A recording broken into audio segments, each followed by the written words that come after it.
Have you ever wondered if Apple's iPhone Air might actually become the iPhone everyone wants in a few years? Right now, it seems like the Air is caught in an awkward spot, much like the Mini and the Plus models that never really took off. But I think Apple might finally be onto something. And even though the iPhone Air is facing mixed reactions today, in 2 or 3 years it could very well be the iPhone that most people are carrying in their pockets. Let me explain why. Apple has tried experiments before. The Mini promised compact convenience, and the Plus was meant to bridge the gap between standard and Pro models, but neither of them captured the mainstream. The Air, however, is different. It's not just about size, it's about design and the promise of being the slimmest, sleekest, most accessible iPhone in the lineup. Today's version has its flaws, sure, but history tells us that Apple rarely gets its most daring experiments right the first time. Think back to the original iPhone or even the first iPad.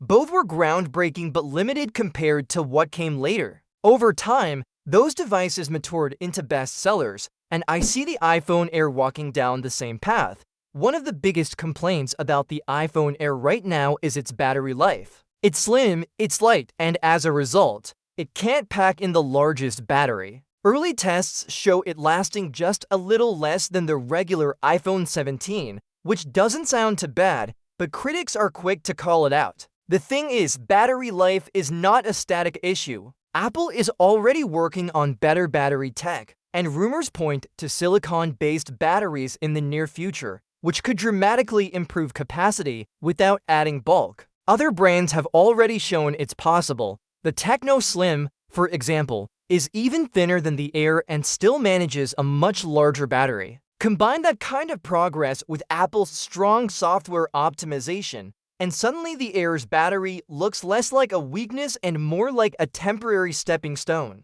In just a year or two, this issue could vanish entirely. Then there's performance. On paper, the iPhone Air should be fast. It carries the same A19 Pro chip as the iPhone 17 Pro, but in practice, it runs a bit slower than even the base iPhone 17, which has the regular A19 chip. Why? Mostly because of thermal issues. The titanium frame looks premium, but it traps more heat, so the chip can't always perform at its peak. But here's the real kicker: most people won't even notice. For everyday use, social media, streaming, messaging, even gaming, the iPhone Air is plenty powerful. It's not a phone designed to benchmark against the Pro Max. It's designed to give you all the speed you need in a thinner, lighter form factor. And as cooling solutions improve and Apple tweaks its design in future generations,